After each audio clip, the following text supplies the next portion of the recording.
പതിവുണ്ട്. പക്ഷേ ഈ ഒരു കഴിഞ്ഞ കാലഘട്ടത്തിലുള്ളത് വളരെ വ്യാപകമായിട്ട് നടക്കുന്നുണ്ട്. സംസ്കാരത്തിലുള്ള പല കാര്യങ്ങളും.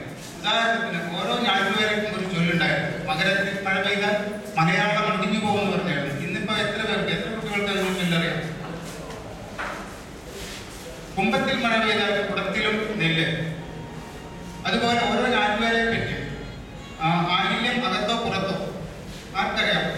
നമുക്കൊന്നും അറിയാത്ത കൃഷിച്ചൊല്ലുകൾ കണ്ടുപോകാനുണ്ടായിട്ടുണ്ട്. അതുപോലെ കൊച്ചു പാട്ടുകൾ, ചെറിയ കുട്ടികൾ അത്തള പിത്തള തവളായൊക്കെ പാടാറുള്ളത്. ഇപ്പോൾ എത്ര കുട്ടികൾക്ക് ആ കളികളും പാട്ടുകളും അറിയാം? ഇങ്ങനെയുള്ള പല കാര്യങ്ങളും നമ്മൾ എവിടെയും ശേഖരിച്ചു വയ്ക്കും. അത് ശേഖരിച്ചു വയ്ക്കാൻ പുസ്തകങ്ങൾ പോരാ. കാരണം ഒരു പുസ്തകം അടിച്ചാൽ 5000 കോപ്പി അത് എല്ലാ വായനശാലകളിലും വന്ന് കിടക്കും. അത് കഴിഞ്ഞാൽ കുറച്ച് ബുക്ക് സ്റ്റാളുകൾ കിടക്കും. കുറെ കഴിഞ്ഞാൽ ആത്യന്തികമായിട്ട് 10-15 കൊല്ലം കഴിഞ്ഞാൽ മിക്കവാറും